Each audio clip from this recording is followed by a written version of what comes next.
Alors nous allons continuer l'histoire des rois d'Israël, cette fois-ci avec la suite de Jéroboam.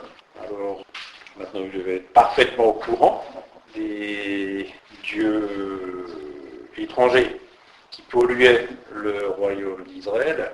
Et ces dieux étrangers, c'est Baal, Toutoui, Ephrim, oui. Astarté. La triade, la fameuse triade, là c'est... Eh bien, c'est la vache.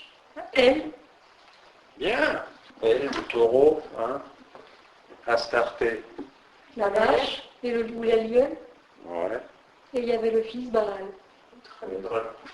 Baal, Melkar, chez les Phéniciens. Nous avons donc là ce fameux trio de dieux, hein, le père, la mère et le fils, qui ont chacun leur symbolique, qui étaient les dieux païens, qui avaient le plus d'influence sur le royaume d'Israël. Cette triade, c'est celle qui irritait le plus le Seigneur, parce que c'était celle qui corrompait et détournait les enfants d'Israël de leur Père céleste, et qui les entraînait vers des dieux païens, donc vers l'adversaire, vers le diable, afin que ce peuple se détourne totalement et complètement de Yahvé, de l'Éternel, et que finalement, il reconstitue une nouvelle famille, il reconstitue un nouveau peuple avec un Dieu nouveau. Et le Seigneur, naturellement, n'était pas d'accord avec ça. Il a envoyé des prophètes, il a envoyé un tas de signes, un tas de malheurs, un tas de malédictions sur le peuple d'Israël afin qu'il revienne vers le Seigneur. Mais bon, ce peuple s'est laissé corrompre, séduire, et a été entraîné toujours plus loin dans la désobéissance. Et c'est donc ça maintenant qu'on va étudier. Donc on se rappelle que Jéroboam, pour des raisons politiques, a utilisé un biais religieux pour bien faire une scission entre le nord et le sud. Donc il avait mis un veau d'or à chaque extrémité du royaume pour que les gens d'Israël n'aillent plus adorer l'Éternel dans le temple qui était à Jérusalem. Parce qu'il avait peur que si les gens allaient à Jérusalem, eh bien qu'un soulèvement se fasse, que les gens de Juda influencent. Donc pour éviter une sédition, qui est un problème, il ne voulait plus que les gens d'Israël aillent dans l'autre pays. Et suite à cette abomination, le Seigneur s'est irrité contre Jéroboam, et puis il l'avait condamné. Parce que c'était une faute qui était vraiment une faute très lourde. Et il y avait donc une malédiction qui avait été prophétisée, hein, qui avait été annoncée à Jéroboam suite à ce qu'il avait fait.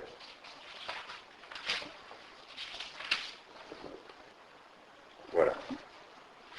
Donc c'est dans le chapitre 14 de Rois, suite à toutes les lois qu'avait enfreint le roi Jéroboam, maintenant qu'un prophète qui est allé vers le roi Jéroboam et qui lui a dit ceci de la part de l'Éternel: j'ai arraché le royaume à la dynastie de David pour te le donner, mais tu n'as pas imité mon serviteur David qui a obéi à mes commandements, et m'a suivi de tout son cœur pour faire uniquement ce que je considère comme juste. Tu as agi encore plus mal que tous tes prédécesseurs. Tu allais fabriquer d'autres dieux, des idoles de métal fondu. Tu m'as ainsi irrité et tu m'as tourné le dos. C'est pourquoi je vais faire venir le malheur sur ta famille. J'en exterminerai tous les hommes, qu'ils soient esclaves ou hommes libres. Je balayerai tous tes descendants comme on balaye des ordures jusqu'à ce qu'il ne reste plus rien. Ça, c'est la malédiction qui a été annoncée à ce roi, qui avait donc détourné le peuple de l'Éternel. Nous allons maintenant voir la suite, le descendant de Jéroboam et les autres rois d'Israël, jusqu'à ce qu'on arrive à Élie, le prophète, l'archétype. Alors, nous sommes donc dans le chapitre 15. Alors je saute l'épisode sur les rois de Juda, parce que cela on les avait déjà fait avec les livres des chroniques, et maintenant nous sommes dans le livre des rois, et dans la succession des rois qui sont énumérés dans ces livres-là, nous suivrons donc les dynasties ou plutôt les rois d'Israël, le royaume du Nord.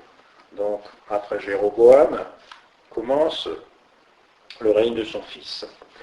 Le règne de Nadab sur Israël est la fin de la dynastie de Jéroboam. Nadab, fils de Jéroboam, devint roi d'Israël la 2e année du règne d'Asa, roi de Juda. Il régna 2 ans sur Israël. Il fit ce que l'Éternel considère comme mal, en imitant l'exemple de son père et en entraînant son peuple dans le même péché.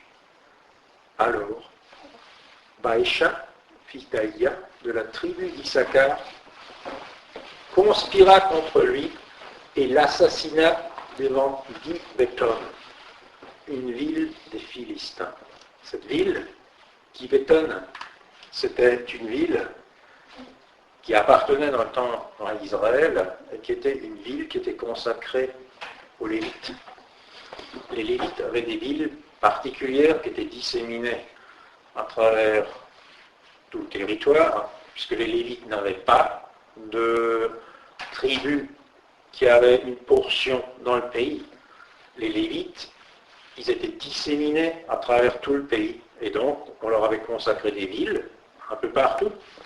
Et une de ces villes qui était attribuée aux Lévites, c'était celle de Gibéton, qui appartenait maintenant aux Philistins, parce que les Philistins l'avaient conquise sur les Israélites. Les Israélites voulaient reprendre cette ville parce qu'ils considéraient que c'était à eux. Et donc, ils ont fait le siège de cette ville et ils voulaient s'en emparer. Alors, nous sommes donc devant cette ville, en train de faire le siège. Et c'est pendant que le roi Nadab, pendant qu'il faisait le siège de cette ville, qu'il y a une conspiration qui s'est faite contre lui et qu'on a fait le projet de l'assassiner. Alors, Baïcha, fils d'Aïa de la tribu d'Issachar, conspira contre lui et l'assassina devant Gibéton, une ville des Philistins, au moment où Nadab et l'armée d'Israël l'assiégeaient. Baïcha commit ce meurtre la 3e année du règne d'Asa, roi de Juda, et il le supplanta sur le trône.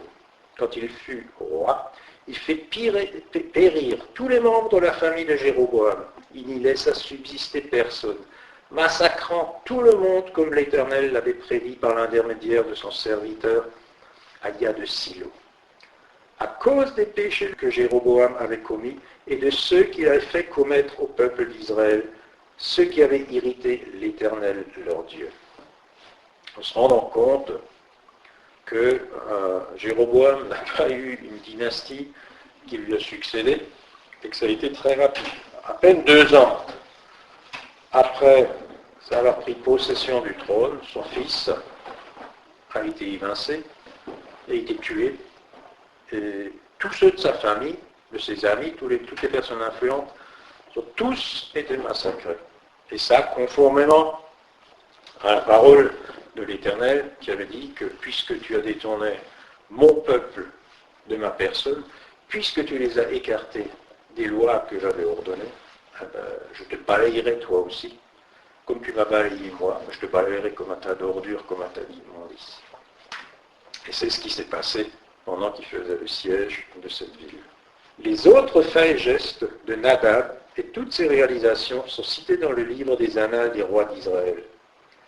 Asa et Bécha, rois d'Israël, furent toute leur vie en guerre l'un contre l'autre.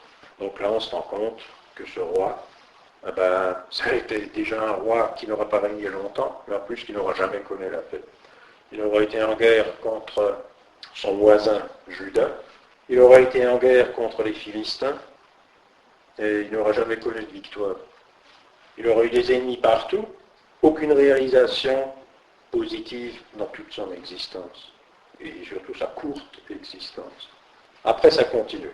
Le règne de Baïcha sur Israël et le prophète Jéhu. La 3e année du règne d'Asa, roi de Juda, Baïcha, fils d'Aïa, devint roi de tout Israël à Tirtsa. Il régna 24 ans.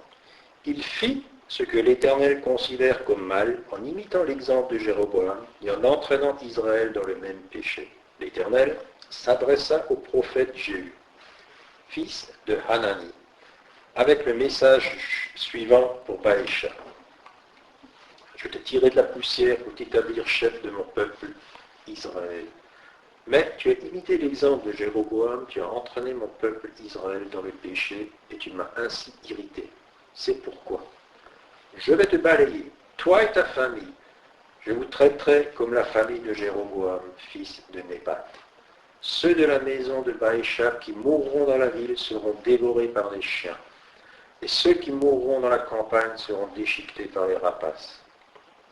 Les autres faits et gestes de Baïcha, ses réalisations, ses exploits sont cités dans les livres des annales des rois d'Israël. Quand il rejoignit ses ancêtres décédés, il fut enterré à Tirtsa, et son fils Éla lui succéda sur le trône. La parole de l'Éternel lui avait été adressée à lui et à sa maison par l'intermédiaire du prophète Jéhu, fils de Hanani, pour deux raisons. D'une part, à cause de tout ce qu'il avait fait de mal aux yeux de l'Éternel, l'irritant ainsi par ses actions, exactement comme la famille de Jéroboam, et d'autre part parce qu'il avait exterminé les membres de cette famille. Donc là, on se rend compte que ce roi n'a rien appris, n'a rien retenu de ce qui s'est passé avec ses prédécesseurs, et il a fait exactement la même chose, ne tenant absolument pas compte des événements, ne tenant absolument pas compte des paroles des prophètes. Et puis, ici, à la faute qu'il a fait, on en rajoute une deuxième. C'est deux points qui lui sont reprochés.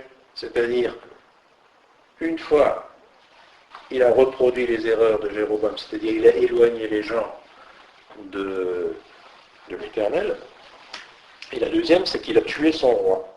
Or, si on analyse la chose, on se rend compte que le Seigneur avait prophétisé que Jéroboam, sa descendance, allait être exterminée et allait être balayée comme des ordures. Donc on aurait pu s'imaginer que la personne qui allait être l'acteur, le réalisateur de cette prophétie, finalement c'est quelqu'un qui allait exécuter un ordre. C'est comme s'il allait servir le Seigneur. Le Seigneur ne le prend pas du tout comme ça. Le Seigneur considère ça comme une faute, parce que cette personne, finalement, s'est élevée contre son roi, s'est élevée contre l'autorité. Et pourquoi? Mais parce que Jéroboam, c'est quelqu'un qui a été investi par le Seigneur. Si on se rappelle l'épisode de David et de Saül, David n'a jamais touché à Saül pour une raison qui était simple. C'est qu'il considérait Saül comme étant quelqu'un qui a été oint par l'Éternel. Et parce qu'il a été oint par l'Éternel, il était intouchable pour lui. C'était au Seigneur de régler ce problème, et ce n'était pas à lui de le régler. Or là, nous sommes dans le même cas de figure. Nous avons donc un roi qui a été désigné par le Seigneur. Jéroboam, à l'époque, avait été désigné par le Seigneur. Donc son successeur, il suivait, il était de sa lignée. Donc à quelque part, il était aussi oint par le Seigneur. Mais ces gens ont fait le mal, et puis parce qu'ils ont fait le mal, ils allaient être exterminés. Mais la personne qui a pris cette initiative ne l'a pas fait dans un sens où elle a recherché le conseil de l'Éternel et elle a agi pour servir le Seigneur. Cette personne a agi pour se servir soi-même, pour servir ses propres intérêts. Donc dans ce sens-là, l'Éternel n'avait pas sa place dans sa décision. Il n'a pas agi pour faire quelque chose pour satisfaire le Seigneur. Il n'est pas venu vers ce roi en disant « parce que tu as outragé le Seigneur, parce que tu t'es éloigné de ses lois, parce que tu as fait le mal, maintenant j'extermine ta race. » Pas du tout. Il a dit « toi je vais t'éliminer, je vais prendre ta place et je vais faire la même chose que les autres. » Donc il a commis une double faute. Il a commis une faute parce qu'il a persévéré dans les mêmes erreurs que ses prédécesseurs, mais en plus, par-dessus le marché, il a éliminé quelqu'un que le Seigneur avait mis à cette place-là. Même s'il a fait le mal, ce n'était pas à lui de le faire. Et ça, c'est une double peine qui s'est accumulée sur sa tête, à cette personne-là.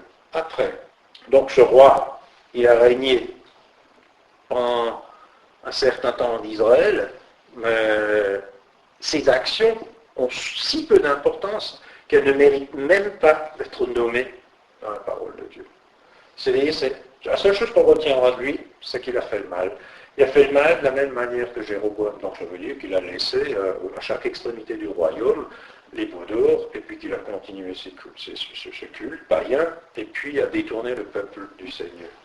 Tout le reste n'a aucune importance.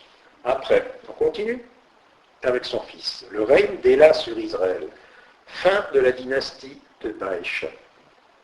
La 26e année du règne d'Asa, le roi de Juda, on se rend compte que, par contre, de l'autre côté, le roi de Juda, lui, ne bouge pas, c'est toujours encore le même, alors qu'en Israël, c'est les rois qui succèdent à la vitesse grand V les uns derrière les autres. Éla, fils de Baïcha, devint roi d'Israël à Tirtsa. Il régna 2 ans. C'est à peu de choses près la même configuration que la dynastie précédente. Avec Jéroboam, il avait un fils. Jéroboam a régné un certain temps en Israël, et puis il a un fils qui a régné très peu de temps. Là, c'est la même chose. Donc là, nous avons donc Baïcha, qui a régné pendant 24 ans, ce qu'on peut considérer quand même comme relativement long, et puis derrière, il a un fils qui, lui, ne va pas régner pendant longtemps, il régnera juste pendant 2 ans. Son officier, Zimri, qui commandait la moitié des chars de guerre, complota contre lui. Pendant qu'Éla était à Tirtsa, buvant comme un ivrogne dans la maison d'Artsa, l'intendant du palais royal à Tirtsa, Zimri, survint et le frappa à mort. Cela se passa la 27e année du règne d'Asa, roi de Juda. Zimri lui succéda sur le trône. À peine était-il devenu roi qu'il fit périr toute la famille de Baïcha, sans épargner un seul homme, enfant ou adulte. Dans sa parenté ou parmi ses partisans, Zimri détruisit ainsi toute la maison de Baïcha comme l'Éternel l'avait annoncé contre lui par l'intermédiaire du prophète Jéhu. Tout cela arriva à cause de tous les péchés que Baïcha et son fils Éla avaient commis, ainsi que ceux dans lesquels ils avaient entraîné Israël, irritant ainsi l'Éternel, le Dieu d'Israël, par leurs vaines idoles. Les autres faits et gestes d'Éla et toutes ses réalisations sont cités dans le livre des Annales des rois d'Israël. Donc là, on se rend compte qu'on est dans le même cas de figure que ce qu'on avait déjà connu dans le temps. Les mêmes causes produisent les mêmes effets. Donc les gens qui s'éloignent de l'Éternel ne sont plus protégés, ne connaissent plus la bénédiction, ne connaissent plus la paix. Ils ont des ennemis à l'extérieur, mais ils ont aussi des ennemis à l'intérieur. Et tout ce qui se passe à l'intérieur n'est pas de la volonté du Seigneur. Là, on comprend vraiment bien que le Dieu qui règne sur ce pays, c'est plus le Seigneur, c'est plus l'Éternel des armées, c'est plus Yahvé Shabbat, c'est plus le Dieu d'Israël. Nous avons donc là un Dieu étranger qui a pris possession du pays et qui désormais fait ce qu'il veut comme ça lui plaît dans ce pays-là. Donc nous avons donc des gens qui là se succèdent et qui n'ont plus de lien avec le Seigneur. Le seul lien qu'il y avait encore en Israël, c'était le roi qui avait été oint en son temps, du temps de Salomon, qui était Jéroboam, et depuis, il n'y a plus personne qui a été oint en Israël. Ce sont des arrivistes, ce sont des opportunistes, ce sont des crapules, ce sont des gens très ambitieux qui, comme des loups, rôdent autour d'une proie, et dès qu'il y a une opportunité qui se présente, allez hop, on saute dessus, on élimine l'adversaire et on prend sa place. C'est une république bananière avec des coups d'État permanents où chacun fait ce qu'il veut, comme il veut, n'importe quand et n'importe comment. Et c'est le propre même des nations. C'est un peu ce qu'on vit autour de nous. C'est un jour, tu en as un qui règne, un autre jour, tu en as un autre qui règne, et puis chacun vient avec sa petite politique, chacun vient avec sa petite ambition, et finalement celui qui s'impose, c'est pas le meilleur, mais c'est le plus méchant. Celui qui est le plus ambitieux, celui qui est le plus agressif. C'est pas celui qui a une bonne âme, c'est pas celui qui est gentil, c'est pas celui qui a un beau projet, qui va essayer de faire en sorte que les choses s'améliorent au milieu du peuple et puis que les gens soient heureux. Pas du tout.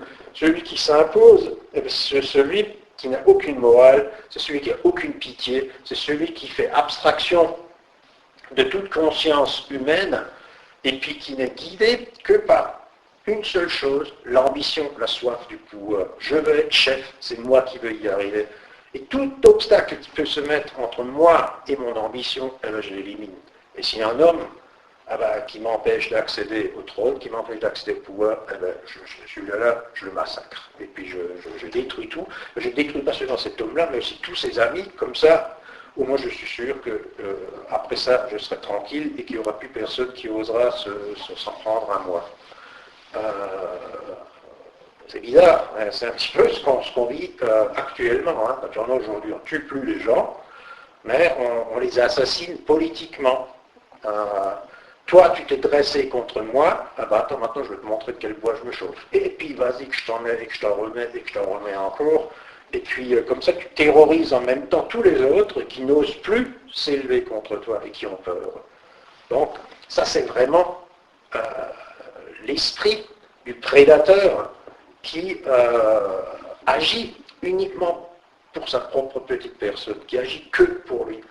Là, la loi de l'Éternel, les considérations du Seigneur, qui lui veut exalter les vertus de l'âme humaine, qui veut exalter les vertus de l'amour, hein, de la justice, du droit, du respect des autres, tout ça c'est bafoué. Donc là, on se rend vraiment compte qu'on est maintenant dans le royaume du mal et dans le royaume de l'adversaire. Le Dieu d'Israël, à partir de ce moment-là, c'est Satan. C'est le diable qui gouverne et c'est lui qui sème le chaos dans ce pays. On peut faire des correspondances avec notre monde contemporain. Quand, au Moyen-Âge, quand c'était l'Église catholique qui faisait la pluie et le beau temps dans le pays, c'était des guerres perpétuelles entre tous les rois. C'était le chaos total et on se déchirait de tous les côtés. Quand la réforme est venue, et puis que les protestants se sont élevés contre l'autorité du pape, il y a deux blocs qui se sont créés, c'est-à-dire les catholiques d'un côté et ceux de la réforme de l'autre. Et ils se sont fait la guerre entre eux. Parfois les uns gagnaient, parfois les autres gagnaient. Et puis à un moment donné, il y a un espèce de partage qui se fait, et on peut globalement dire que dans le nord du pays, enfin dans le nord du continent plutôt, le protestantisme s'est plus ou moins imposé, et que dans le sud, c'est le catholicisme. Donc nous avons donc les pays latins, la France, l'Italie, l'Espagne qui sont restés dans le giron catholique, et puis dans le nord, l'Allemagne d'aujourd'hui, la Suisse, les Pays-Bas, puis plus tard l'Angleterre. Bon, l'Angleterre c'est encore un cas à part, mais ces pays-là se sont détachés du catholicisme et on connaît une trajectoire qui était totalement différente. On s'est rendu compte que ces pays ont aussi connu une prospérité qui était différente. Ces pays-là ont très vite connu une croissance et un enrichissement qui était beaucoup plus rapide que dans le sud du pays. C'est dans ces régions-là que s'est développée très rapidement l'industrie, s'est développée l'éducation, puisque l'Église catholique a tout fait pour que l'éducation, la connaissance, la diffusion de la connaissance ne puisse pas se faire, enfin qu'il puisse conserver et garder le peuple dans l'obscurantisme. Dans les pays du Nord, on a inventé l'imprimerie, et la toute première des choses qu'on a imprimée, c'était la Bible. Et très rapidement, la Bible s'est répandue et tout le monde pouvait la lire, et ça a vraiment définitivement coupé les ponts avec l'Église catholique, parce qu'une fois que les gens ils ont pu avoir accès directement à la parole, pour la lire et la comprendre dans un langage qui était accessible, les gens se sont très vite rendus compte que l'Église catholique bernait le monde et puis qu'il les entraînait dans des voies qui n'étaient pas du tout les voies qui étaient inscrites dans l'Évangile. Eh bien, à peu de choses près, on retrouve le même schéma que ce qui s'est passé en Israël. Ceux qui marchent avec l'Éternel connaissent une certaine stabilité et prospérité, et ceux qui marchent avec un Dieu étranger connaissent la guerre, connaissent la misère, connaissent la sédition, les trahisons, toutes ces choses-là. Et chez nous, en Europe, c'est exactement la même chose. On a connu toutes ces choses-là. On a connu avec des variantes, et puis des choses qu'il faut adapter avec le contexte et avec l'histoire du moment. Mais si on met ça en parallèle, on se rend compte que ça se superpose à peu de choses près. Dans l'esprit, du moins, ça se superpose. Bien, nous allons donc continuer avec le règne de Zimri sur Israël. La 27e année du règne d'Asa sur Juda, Zimri devint roi pour 7 jours à Tirtsa. L'armée d'Israël était alors en train d'assiéger la ville philistine de Gibbeton. Donc on se rappelle que c'était le roi précédent qui était en train d'assiéger cette ville, et que Zimri est venu, l'a tué, a exterminé tout le monde et a pris sa place. Mais bon, ils étaient toujours encore en train d'assiéger la ville, ça n'avait rien changé. Quand les soldats apprirent que Zimri avait comploté contre le roi et l'avait assassiné, ils proclamèrent aussitôt leur général Omri, roi d'Israël, dans le camp. Ça se complique. Alors, celui-ci et toute son armée quittèrent Gibbeton et partirent assiéger Tirtsa. Lorsque Zimri vit que la ville était sur le point d'être prise, il se retira dans le donjon du palais royal, mit le feu au palais et périt dans l'incendie. Là, ça devient vraiment la République bananière dans toute sa splendeur, avec des potentats locaux qui se succèdent au rythme des prises de palais, des attentats et puis des coups d'État. Ça devient du gros n'importe quoi.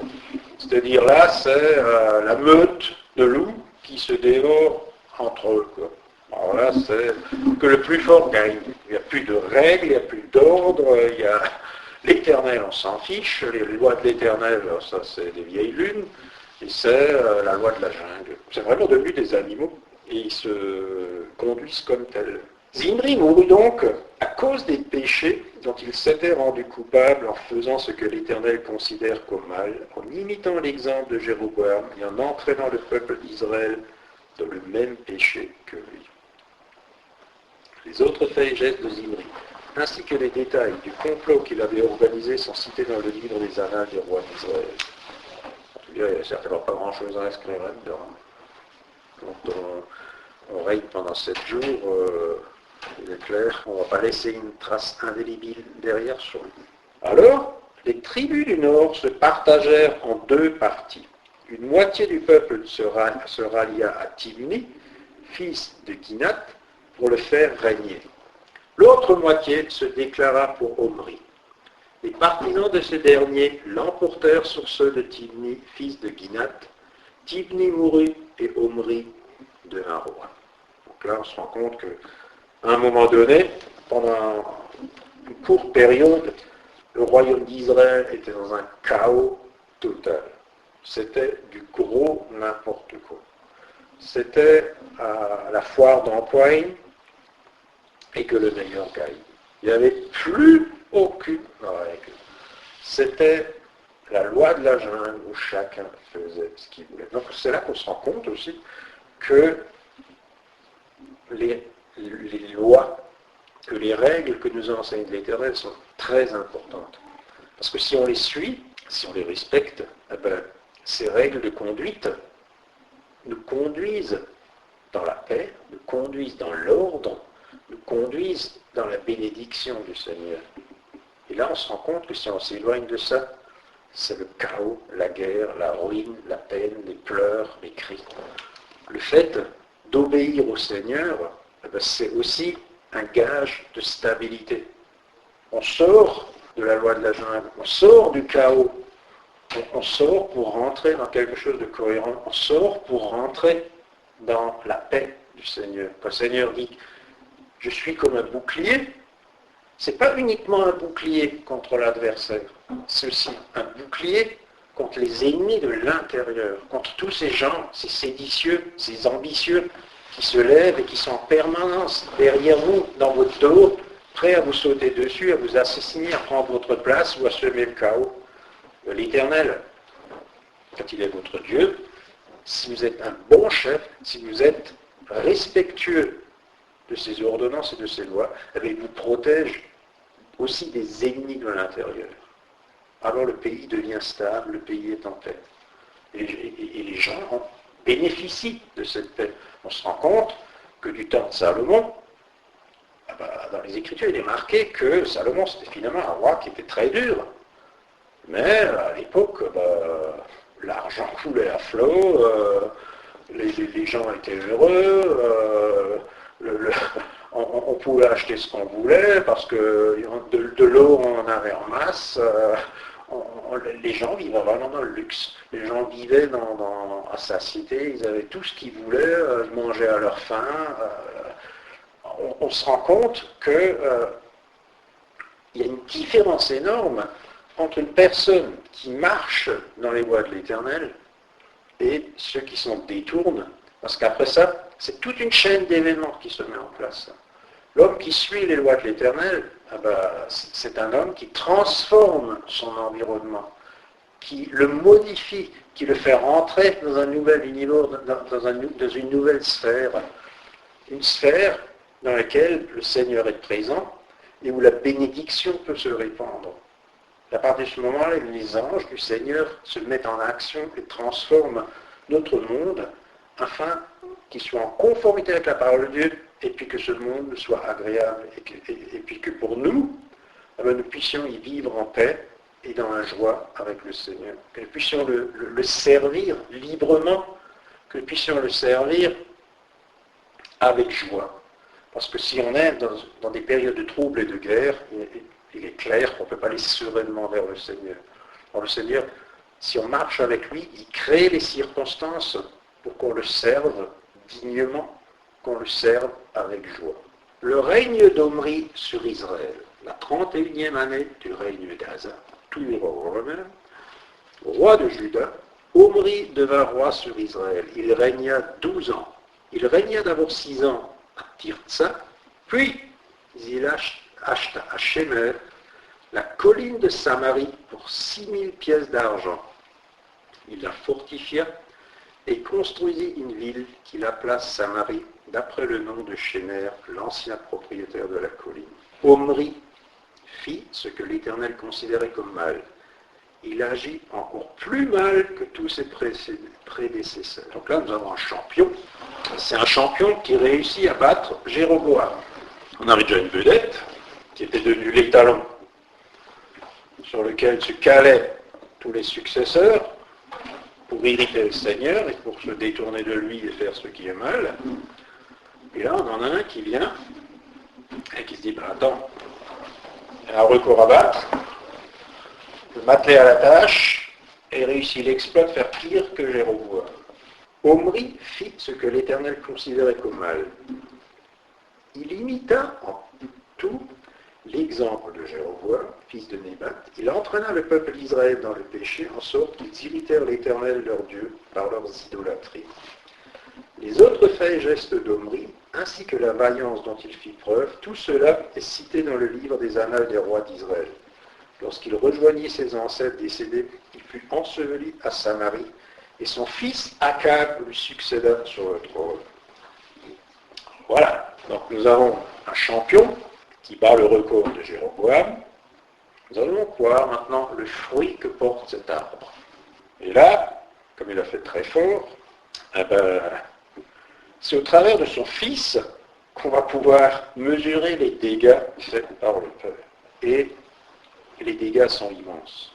Et par rapport à ça, il fallait donc une réaction qui soit à la hauteur du péché d'Israël.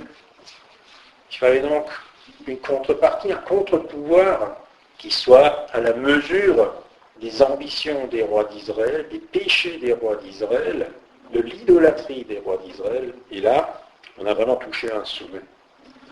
Avec Omri, ce qu'il a fait, les décisions qu'il a prises, les voies qu'il a suivies, la corruption était telle dans le pays, le péché était tel dans le pays, qu'il fallait, à partir de maintenant, un homme d'exception pour arriver à tenir tête et à faire face à cette hostilité, à ce pays qui s'était maintenant totalement et complètement détourné du Seigneur, qui n'avait plus rien à voir avec le Dieu d'Israël, et que donc, il allait falloir frapper très fort pour que le peuple se souvienne, parce que maintenant on est déjà dans des générations qui ont passé, afin que le Seigneur se souvienne, afin que le peuple se souvienne de ses racines, se souvienne qu'un jour, il y avait un autre Dieu dans ce pays, et qu'il y avait d'autres lois, d'autres règles,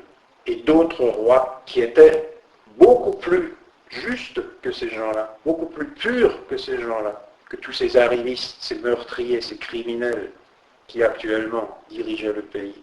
Et donc, à partir de maintenant, il y a une guerre spirituelle qui va se mettre en place entre le fils d'Omri, le champion de l'idolâtrie et du péché en Israël, et le serviteur du Seigneur qui va venir pour lutter contre cet homme-là et contre cette idolâtrie.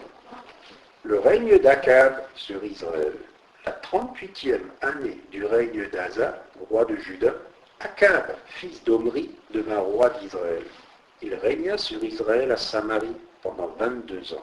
Akab, fils d'Omri, fit ce que l'Éternel considère comme mal et fut pire que tous ses prédécesseurs. Alors, ça monte chaque fois un cran. On va voir avec Akab. Maintenant, l'histoire va se développer parce que on a vu qu'avec les rois précédents, on survolait le problème. C'était résumé. C'était, voilà, celui-là il m'a fait mal, et puis il est mort, et puis on passe au suivant. Et puis le suivant, c'était encore pire. Mais on n'explique pas ce qu'il fait. On dit il est mort, et puis il y en a un autre qui est venu, il a été remplacé, il y a eu une sédition, et puis il y a un coup d'État, il a été renversé, et puis l'autre c'était encore une fois pire. Mais maintenant avec Akab, le livre s'ouvre et on va voir les détails. Et à partir de maintenant, on va pouvoir voir un petit peu ce qui se pratiquait dans le pays. Et c'est là que ça va devenir intéressant. Et là, on va se rendre compte que les gens ne se contentaient pas uniquement d'aller adorer un veau d'or, c'était devenu pire que ça, bien pire que ça. Non content d'imiter les péchés de Jéroboam, fils de Nébat, Akab épousa Jézabel, fille d'Ethbal, le roi des Sidoniens, et alla jusqu'à rendre un culte au dieu Baal et se prosterner devant lui.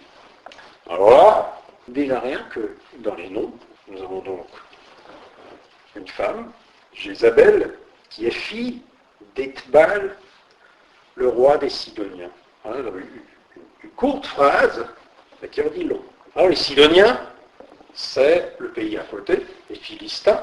Bon, la dernière fois, on avait parlé des fameux dieux, de la fameuse triade.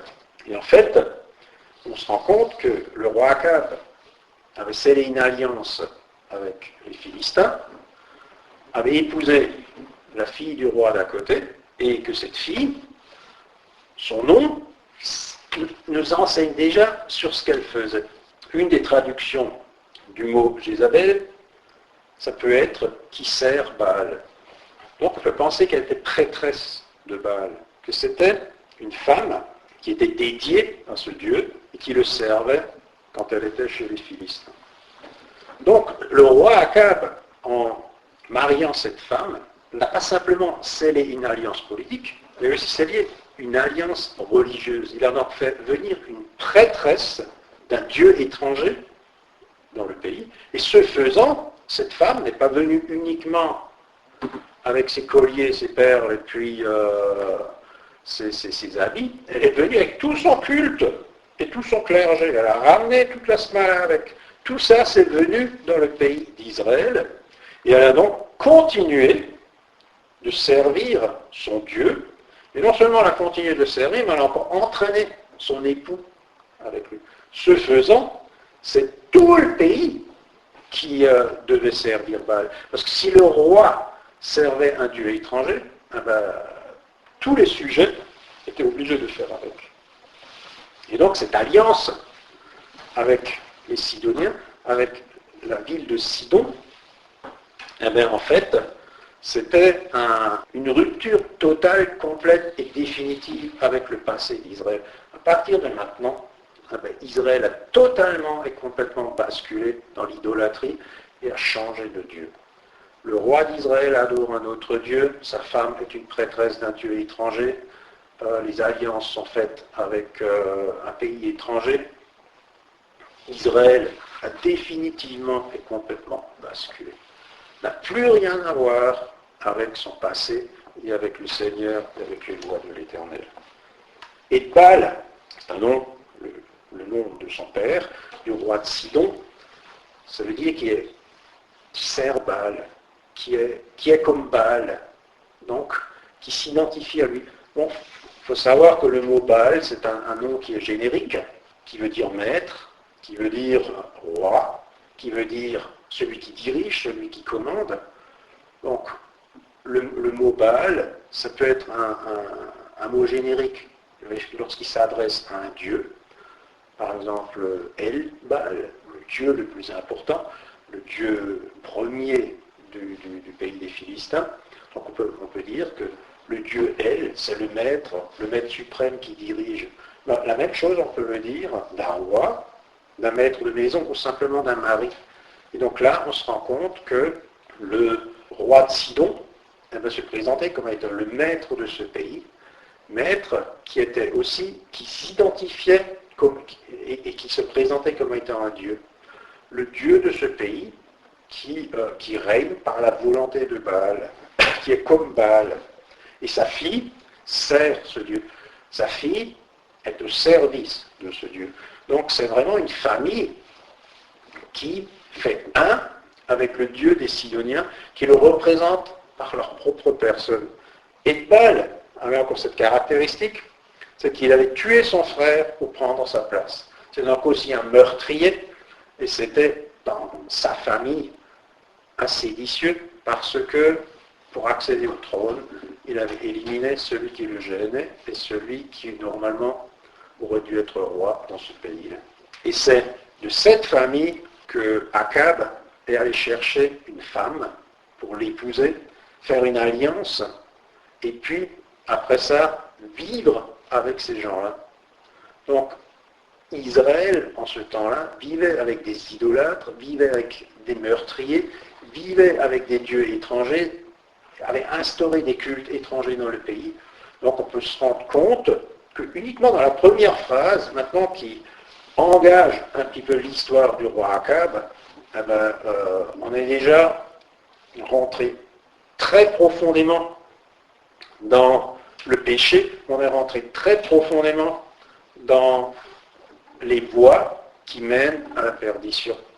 Donc le roi Akab, c'était un sommet dans le péché, c'était un sommet dans l'idolâtrie. Là, on peut vraiment dire que, à partir de ce moment-là, Israël a touché le fond et que ce pays était complètement irrécupérable. On ne pouvait plus rien faire. À ce moment-là, les prophètes classiques, les prophètes habituels qu'on a l'habitude de voir, qui viennent et qui annoncent la volonté du Seigneur, n'avaient plus d'influence. Si quelqu'un venait en Israël et disait « Écoutez, j'ai un message de la part du Seigneur », on ne l'écoutait plus. Au pire, on les tuait et puis on les massacrait en disant « ça ne nous intéresse plus. Hein. Notre Dieu qui est aujourd'hui dans le pays, c'est plus l'Éternel. Notre Dieu, c'est Baal. Donc vous, allez faire votre cirque à côté, dans le pays à côté, chez votre Dieu là-bas, chez Judas. Mais nous, ici en Israël, on a tourné la page, à partir de maintenant, Nous avons nos propres divinités qui s'occupent de nous, qui nous protègent, qui nous apportent la prospérité. C'est fini, c'est terminé. On n'a plus rien à voir avec le Seigneur. Donc, là, on a dressé le décor. Le Seigneur s'adapte. Vu qu'on est en territoire conquis et totalement hostile, puisque les choses sont ainsi et que les hommes l'ont voulu ainsi, avec le combat commence. Puisqu'on ne peut plus s'entendre, puisqu'on ne peut plus se parler, et puisque les liens sont rompus, à partir de maintenant, ça va être la guerre. Et là, je parle de guerre spirituelle. Donc à partir de maintenant, quand un prophète va venir, ça ne sera pas pour faire de la figuration, ça ne sera pas pour parler, ça ne sera plus pour discuter. À partir de maintenant, on va agir. Donc, c'est une nouveauté. Nous avons donc eu des prophètes jusqu'à présent qui étaient la voix du Seigneur. La voix du Seigneur qui appelait le pécheur à se repentir, à venir vers l'Éternel. Mais là, maintenant, c'est plus possible. Nous avons en face un ennemi, et cet ennemi, il va falloir le combattre. Donc, on change, d'habitude, on va changer, les manières vont changer. Le Seigneur va changer de méthode. Alors, je continue, pour me mettre dans l'ambiance. Le roi des Sidoniens, Akab, alla jusqu'à rendre un culte au dieu Baal et à se prosterner devant lui. Il construisit un temple en l'honneur de Baal à Samarie et y dressa un autel. Samarie était devenue la capitale d'Israël. C'était devenue la ville la plus importante, c'était le siège du royaume, c'était là où le roi habitait, et il en a fait sa capitale. Et dans cette capitale, il a donc construit un temple en l'honneur du dieu Baal. Alors souvenons-nous qu'on avait mis des bouts d'or aux extrémités du royaume pour que le peuple n'aille plus à Jérusalem. Mais là maintenant, on concentre vers le roi, dans la capitale, dans une nouvelle capitale, un temple. On construit un temple, un dieu nouveau, et toutes les personnes du royaume, à partir de maintenant, devront aller vers la capitale pour rendre ce culte au dieu Baal. Donc, il y a vraiment une césure, il y a vraiment une coupure qui s'est faite avec Juda. C'est-à-dire, avant, il y avait une capitale, une ville, qui était considérée comme la ville sainte, le siège du Dieu de tout Israël, c'est-à-dire Juda et les 10 autres tribus, et que la capitale spirituelle de tout ce pays, c'était Jérusalem. Et c'était là que tout devait se passer, c'est là que le culte devait être rendu. Avec la coupure qui s'est faite du temps de Jéroboam, Jérusalem restait toujours encore la capitale, avec son temple. Mais pour éviter que les gens y aillent, on avait mis des barrières spirituelles, on avait mis des dieux à chaque extrémité, on disait, vous n'irez plus à Jérusalem. Mais là, maintenant, on est allé un cran au-dessus. On a créé une nouvelle capitale. Il n'est pas tout maintenant Jérusalem, on s'en fiche, c'est plus notre problème. Donc, la capitale du pays, ça va être Samarie. Et dans cette capitale, on va créer un temple. À partir de maintenant, ça va être le Dieu tutélaire du pays, qui domine sur ce pays, et puis vous devez rendre un culte à ce Dieu-là. Donc vraiment, là c'est carré. Il n'y a plus rien à voir, ni de près, ni de loin, en Israël, avec ce qu'il y avait dans le temps. C'est vraiment devenu un pays neuf. Spirituellement parlant, c'est un pays qui a changé du tout au tout, qui s'est complètement métamorphosé, qui n'a plus rien à voir avec son passé. Donc là, quand on parle d'Israël, il faut bien vous imprégner de ça et vous dire qu'à partir de maintenant, on est dans un pays exactement comme si on allait chez les Philistins. C'est comme si les hommes, si vous vous promeniez dans le pays, que vous sortez de Juda, où les gens adorent l'Éternel, et que vous alliez dans un pays où on ne connaît plus l'Éternel, où on ne sert plus l'Éternel, où les gens agissent comme on agissait dans les autres pays alentours. Ils se sont identifiés à eux, ils se sont décalqués sur eux, ils ont pris les mêmes habitudes, ils ont pris les mêmes dieux. Donc d'Israël, ne vous laissez plus abuser par ce nom, c'est-à-dire ne vous imaginez surtout pas que quand maintenant je lis Israël, c'est l'Israël dont on se souvenait dans le temps du roi David, où les gens, ou les juges, où les gens connaissaient le Seigneur, où il y avait des Lévites, où les gens faisaient des péchés, commettaient des fautes, s'éloignaient de l'Éternel, mais où le Seigneur était quand même présent. Il y avait toujours encore à droite, à gauche des idoles cachées, que les gens... mais le Dieu principal du pays, c'était quand même le Seigneur. Là, c'est plus le cas. Là, c'est fini, c'est terminé, c'est oublié, on n'en parle plus. Donc là, Akab construisit un temple en l'honneur de Baal, à Samarie, et il dressa un autel.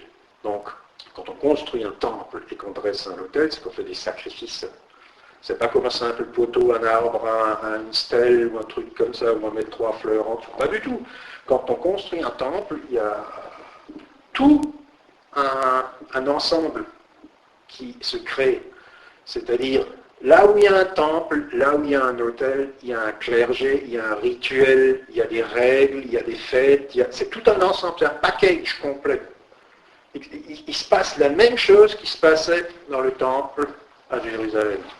C'est-à-dire, vous aviez des prêtres, des prêtresses, des jours de fête, des sacrifices, il fallait obéir à des règles, il fallait apporter de l'argent, etc., etc. C'est donc vraiment un culte nouveau qui s'était instauré dans ce pays. Le fait de construire un temple avec un autel, c'est pas une simple stèle qu'on met à quelque part. Il faut bien vous mettre ça dans la tête. C'est très important. C'est essentiel.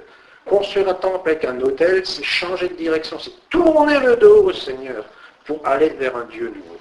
Et sacrifier à un Dieu nouveau et différent.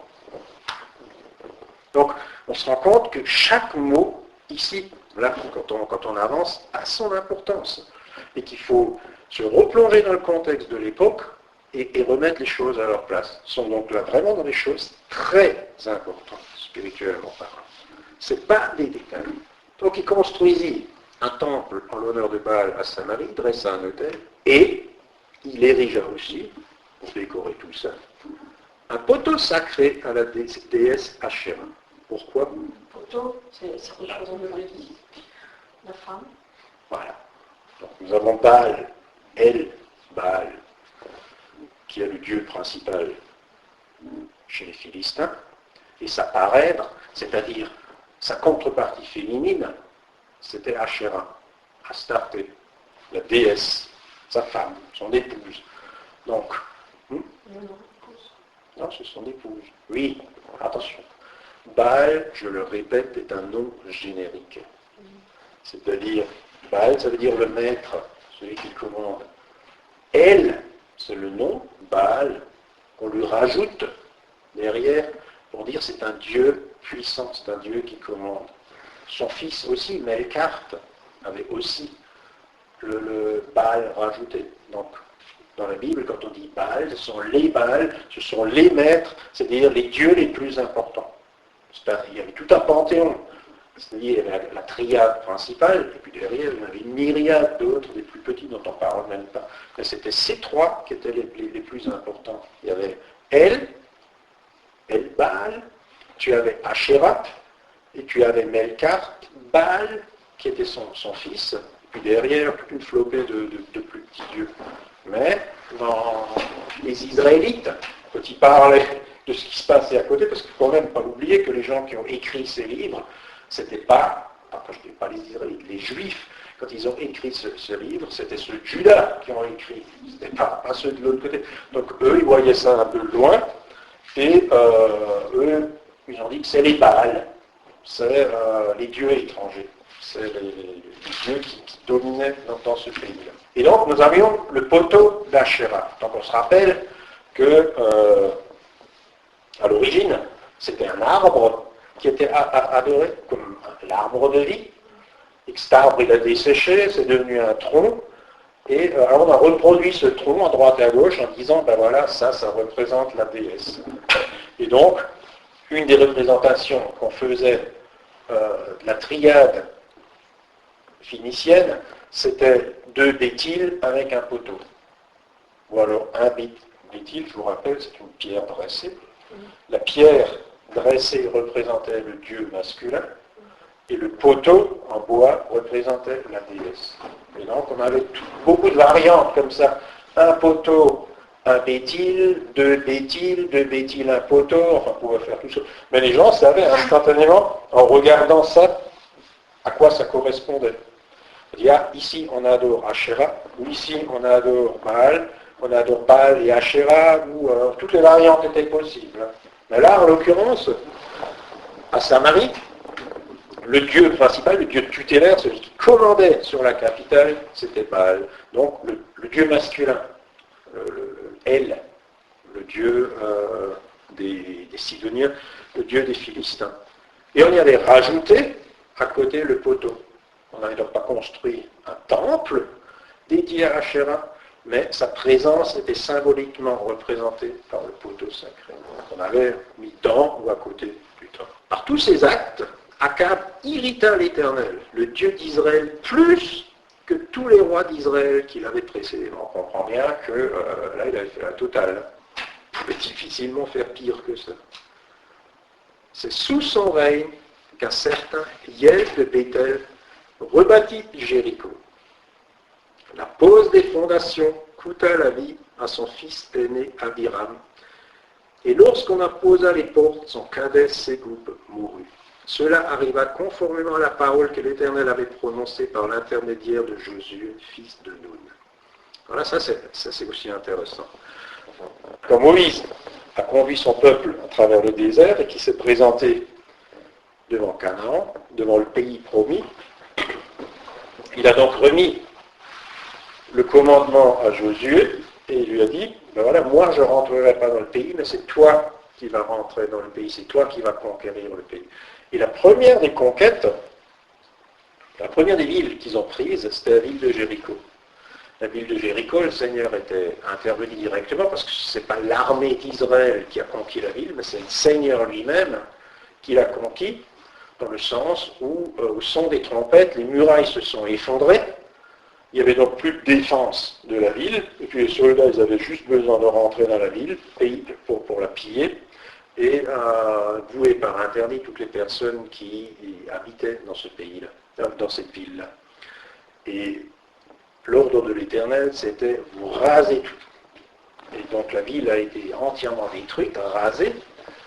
Et Josué, une fois que la ville a été rasée, il a dit, maudit soit l'homme qui un jour reconstruit cette ville.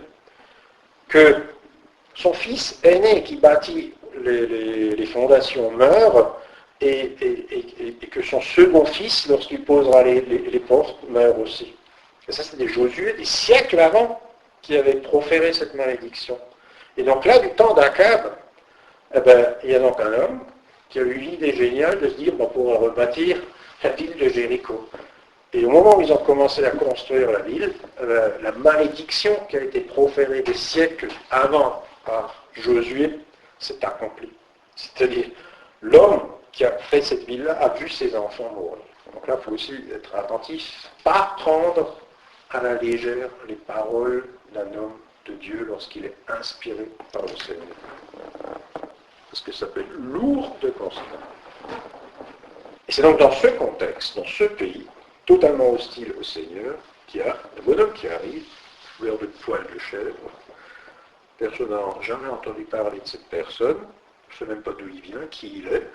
Et puis, cette espèce de vagabond se promène dans le pays et il se présente. Un prophète nommé Élie, originaire du village de Tishbé, en Galade, va dire au roi d'Akab, aussi vrai que l'Éternel, le Dieu d'Israël que je sers est vivant, il n'y aura ces prochaines années ni rosée ni pluie, sauf si je le demande.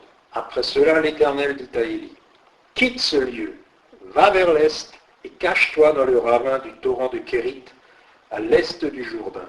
L'eau du torrent te servira de boisson et j'ai ordonné au corbeau de te nourrir là-bas. Élie partit donc et fit ce que l'Éternel lui avait demandé. Il alla s'installer près du torrent de Kérit, à l'est du Jourdain. Matin et soir, les corbeaux lui apportaient du pain et de la viande. Et il se désaltérait de l'eau du torrent. Mais au bout d'un certain temps, comme il n'y avait plus de pluie dans le pays, le torrent se dessécha. Alors, l'Éternel lui adressa la parole en ces termes. Mets-toi en route et va à Sarepta, dans le pays de Sidon, et installe-toi là-bas. J'ai ordonné à une veuve de là-bas de pourvoir à ta nourriture. Donc, je vais terminer avec ça.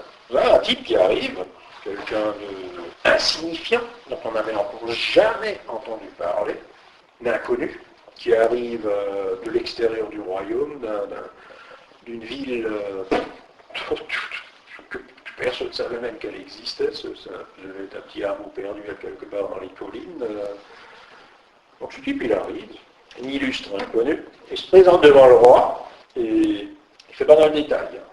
Aussi vrai que l'Éternel, le Dieu d'Israël, le Dieu d'Israël, ce pays qui s'est détourné du Dieu d'Israël, ce Dieu qui a balayé la présence du Seigneur dans le pays, eh bien, ce pays, ce roi, qui maintenant avait instauré des nouvelles lois, qui avait mis un temple, une nouvelle capitale, qui avait fait ses règles, eh bien, un type qui vient et qui dit, eh bien, moi je suis envoyé par le Dieu de ce pays.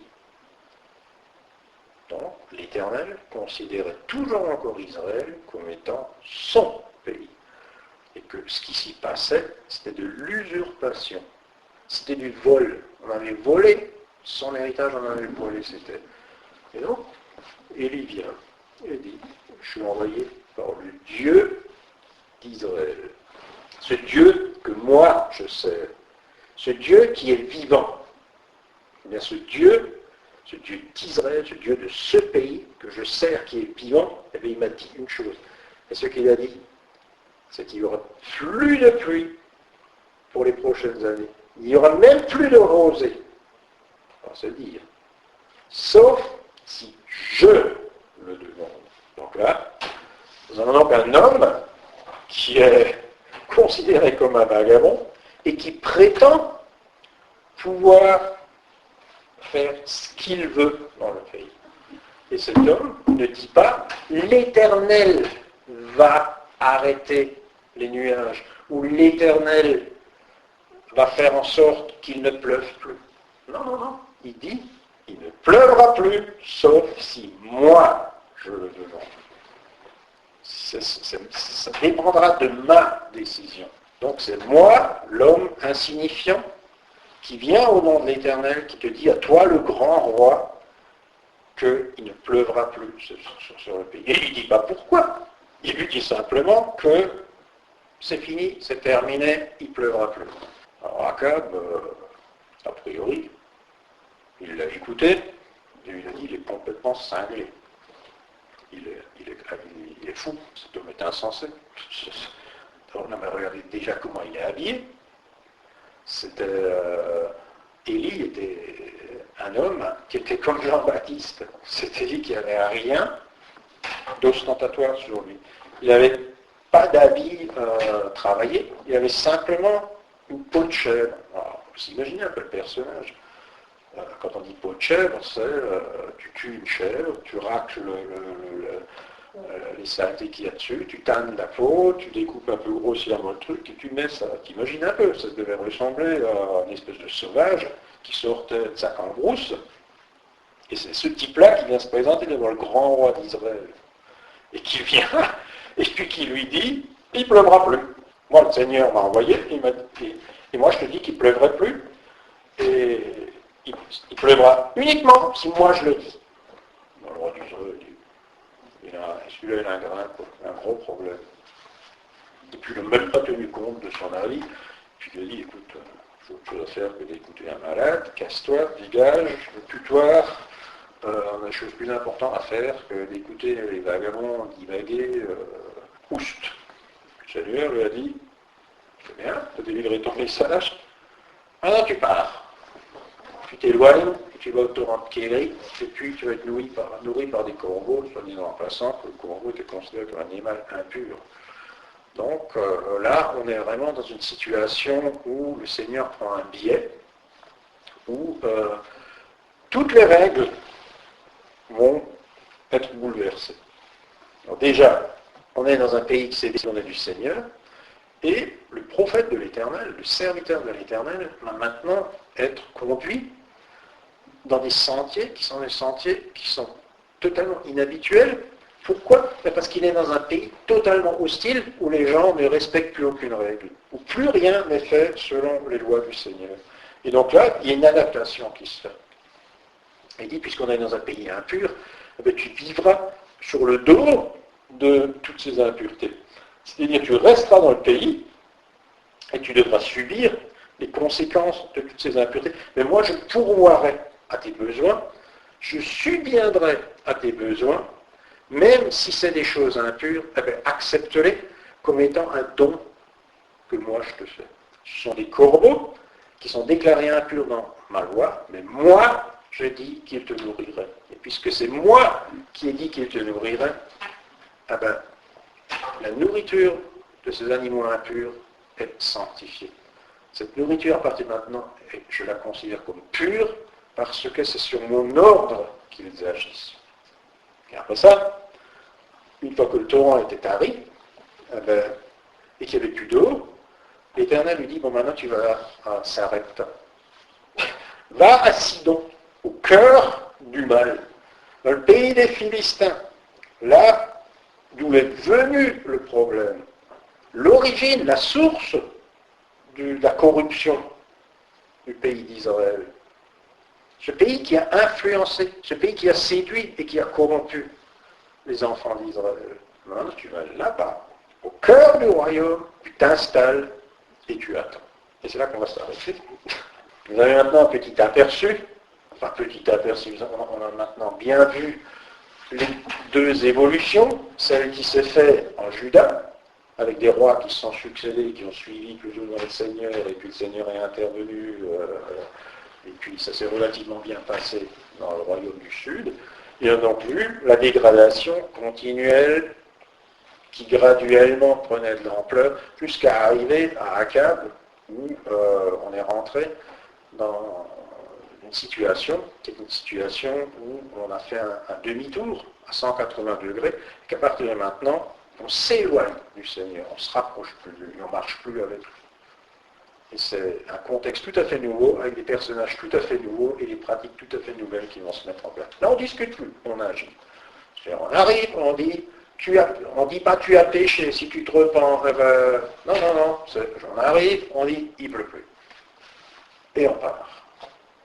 Il n'y a pas de négociation, il n'y a pas de discussion. On agit. Le glaive de l'Éternel frappe une première fois. Donc, un premier coup a été porté par le Seigneur. Après, l'histoire va continuer et va aller crescendo et ça va parler toujours plus. Très bon, ça c'est la suite.